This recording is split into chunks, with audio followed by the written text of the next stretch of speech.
and I want to show you a couple of our t-shirts that we have before we get started. So we're going to go in and then we'll come back out. So follow me into the headquarters building.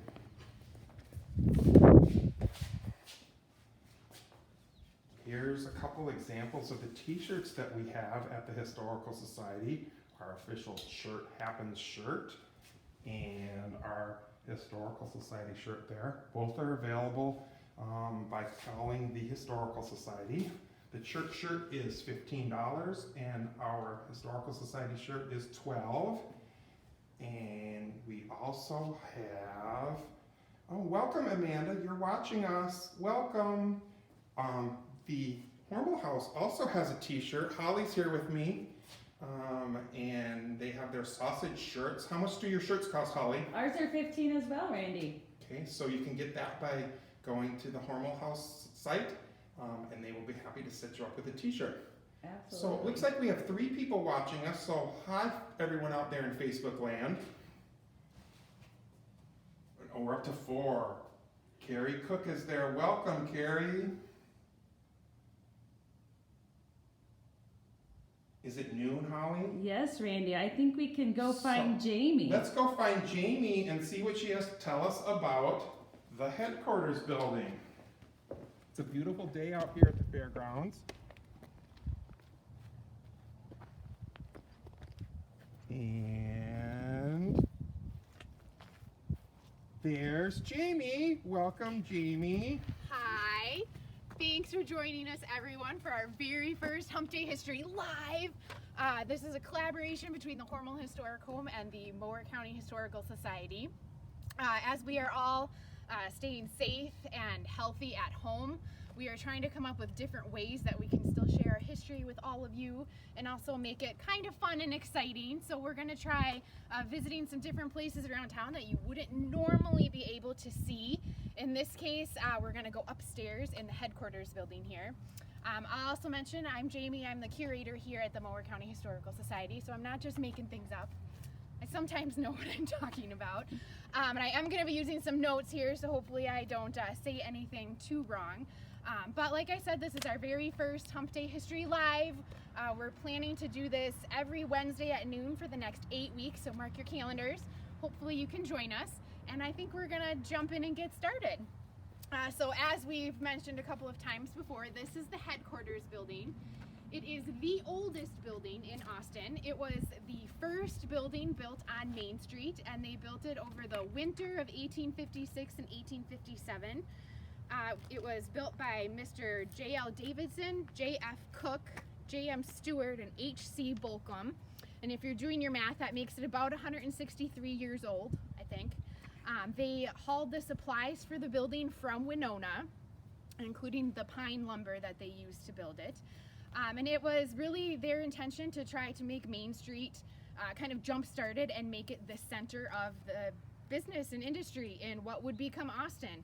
At that time when they built it, less than 400 people lived in town, and they wanted to use it to try to really build up the city, and it worked. They talked about how in addition to building this, they also trimmed out all the brush and plants that were in front of the building so that it would be easier for the stagecoaches to come right down Main Street. And this really functioned as a community center, the first community center in town. A lot of the early churches in Austin were either founded up on the second story where they organized, or they met here after their initial organization.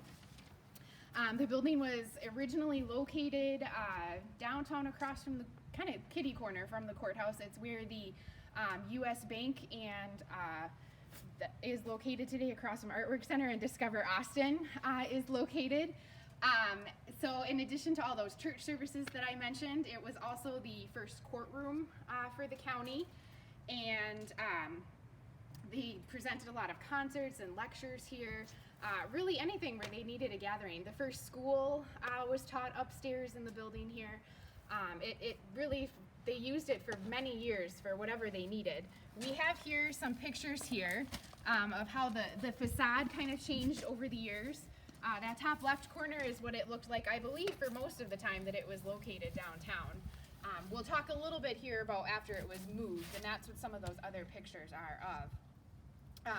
one of the newspapers here that was founded upstairs, the Mower County Register, in 1868, they wrote in their own paper, and they talked about how they did business up on the second story, and the rooms were fine, but in the winter, on what they call average cold days in Minnesota, they said they couldn't work with any degree of comfort, and they had to just lock up and go home because it was so cold upstairs. So, I mean, it worked, but I guess it wasn't always very comfortable here.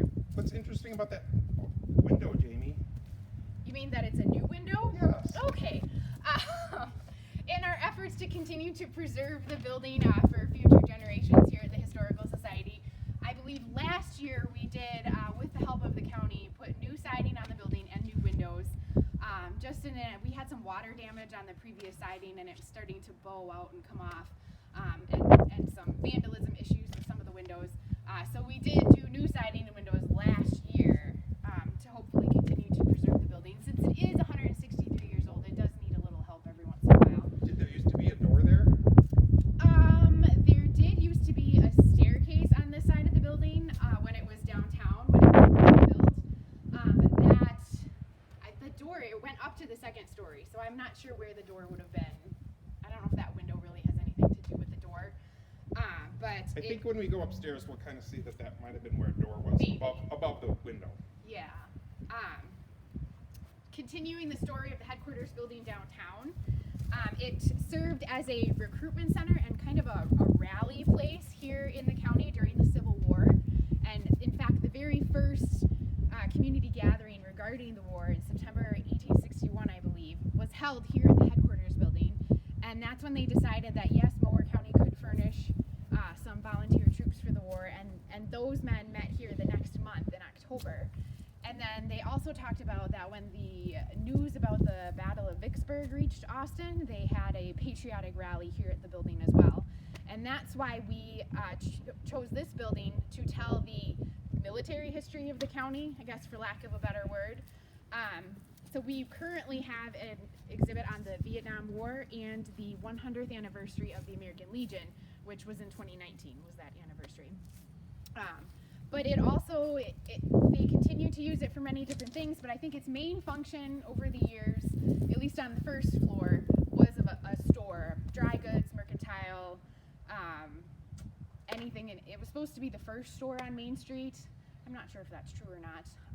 But it served a variety of functions until about the 1870s when they began building more halls. I think Jones Hall is mentioned in what kind of replaced the headquarters building as a community center. And in 1878, it was purchased by Rudolph Dunkelman, and he owned a clothing store. And he decided that the rest of downtown by that point was brick buildings, and he wanted a brick building to match. So he picked the building up and moved it forward a little bit and used it for his store while he built a new brick building behind it. And then the following year, in 1879, he auctioned it off to anybody who wanted it, and Tom Dugan purchased it for $37.50, which is about $960 today. And then he moved it 2.5 blocks east, I believe, on Bridge Street, and used it as his blacksmith shop for about over 20 years. And that was kind of its next life then, after that was its first move as well as a blacksmith shop. I guess Mr. Dugan, it continued to be kind of a gathering place for people in town, and they had lots of conversations around his forge. Interestingly enough, they talked a lot about fire protection and how we didn't have any sort of volunteer or fire organization in town, and it said that that's how the very first volunteer fire department was set up, was around the blacksmith forge in the headquarters building, and Mr. Dugan was eventually the first elected fire chief for the city. So the headquarters building continued to see history even after it moved off of Main Street. I think we're gonna go inside now. Are we gonna go inside? Okay. Yep. It's kind of chilly and it's dark, and I'm gonna try not to run into anything. But here you can see some of our exhibits here that we have. This is a little bit of World War II actually in this back part. There's a great mural there also, you can see what downtown Main Street looked like. Yes, and this is where the headquarters building originally stood. on that corner there. Which is now the Discover Austin building. Yes, yes. And then you'll see that other building with that's the corner of, that's Wool Drug Store, which is now El Mariachi's. After Mr. Dugan used this building for 20 some years for his blacksmith shop, it was eventually moved again to J Street, which today is 3rd Street Southeast, I believe. And that was in the 1940s, and it continued to serve a variety of purposes. The Noble's Rug Factory was in here, a barber shop, and then Mr. Emo, I think it's Scheid Plumbing and Heating. He owned the building for many years, and he's the one who actually renovated it and put the stairs in, or the apartment in upstairs. And then its last life was as a secondhand store before it eventually, the building was closed and then moved to the Historical Society in the 80s. I think Millie Burrows is watching.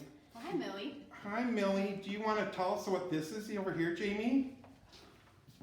Oh, well. Who does this uniform belong to, Jamie? This uniform belongs to Millie's husband, Jim. He served in during the Vietnam War, and he has thoughtfully loaned his uniform to us for our display. And Thank you, Jim. All right, so if you kind of come around the corner here, we have just a couple of pictures to show you where the building was. The headquarters building was downtown. So this top picture here is a picture of it in place. This is the headquarters right here, and you can see the staircase that Mr. Dunkelman took out. And then below it is when it was Mr. Dugan's blacksmith shop. And there were, before the building was brought here to the Historical Society in the 80s, there were several attempts made to preserve the building, commemorate it.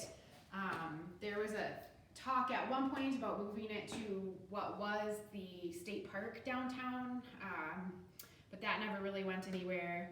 And they just kind of talked about it until finally in the 80s, Mr. Dugan's family was very influential in bringing it here to the Historical Society.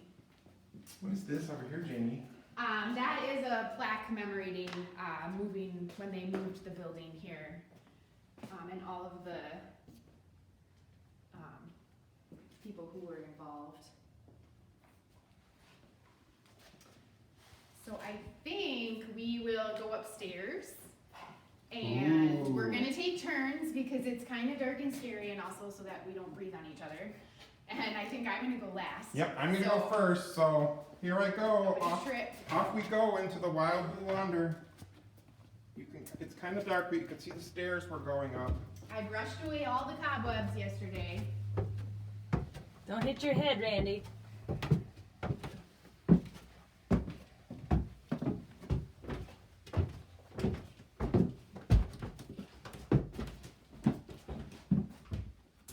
Okay, I'm upstairs, looking out one of the windows. And then here's Jamie coming upstairs. Alright, so this is the secret part that no one ever really gets to see, mostly because of that staircase. Yeah, you kind of see the staircase there. Yeah, it's very dark. But this was the apartment building upstairs that people lived in here.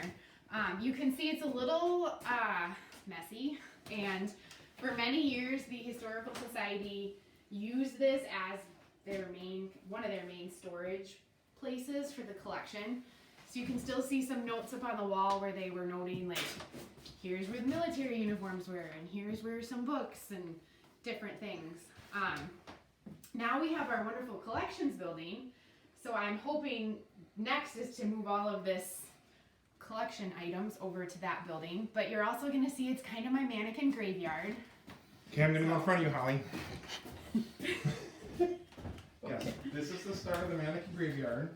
Yes. This is the area that we think was a door at one point, going outside.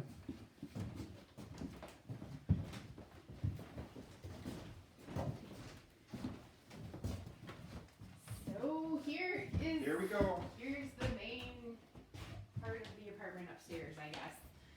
It's my mannequin graveyard. Sorry if anybody's scared of mannequins. Do you come here at night, Jamie? No, I do not. I try not to come up here very often because it's kind of scary. I don't go in that room back there. I've never been in that room.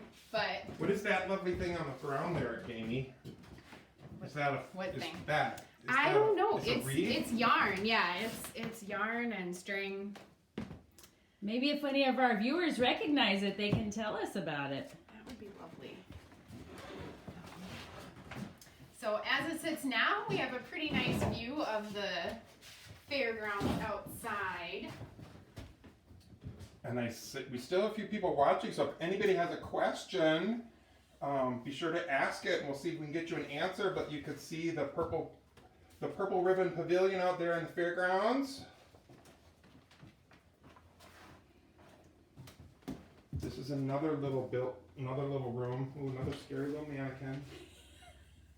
I think Randy's scared of mannequins Yeah. too. I'm scared of the mannequins because I think they all came from a previous life at Yonkers department store. So, Jamie, tell us about your shirt. Oh, my shirt. Well, it's my Proud Museum Person shirt, as we all are, and I bought it at the Malm conference, but I think it's from, I don't remember who it. the I don't know who organization. created Oh, it. it's the Minnesota, man, I don't remember, Minnesota Alliance. Why are you a proud museum person? Because I love them. As what I should do. everybody. It's what I do. No, it's my favorite t-shirt. So, Proud Museum Person. I think we're not going to end right now, but we are kind of wrapping up, so I want to make sure and remind you that next week, Wednesday at noon, is going to be our second Hump Day History Live, and this time we're going to the attic at the Hormel Historic Home, which I'm very excited about because I've never been up there. It's something. I know, it's probably just as exciting as this, which, so don't forget, Wednesday, noon, we're going live, join us. And then we still have some things in the works, I think, for week 3 and 4, but we're not quite ready to announce it yet. let us know by making a comment of places you'd like to have us visit, because we want to certainly bring you places that you normally would not get to see. So drop us a note and let us know where you want to visit.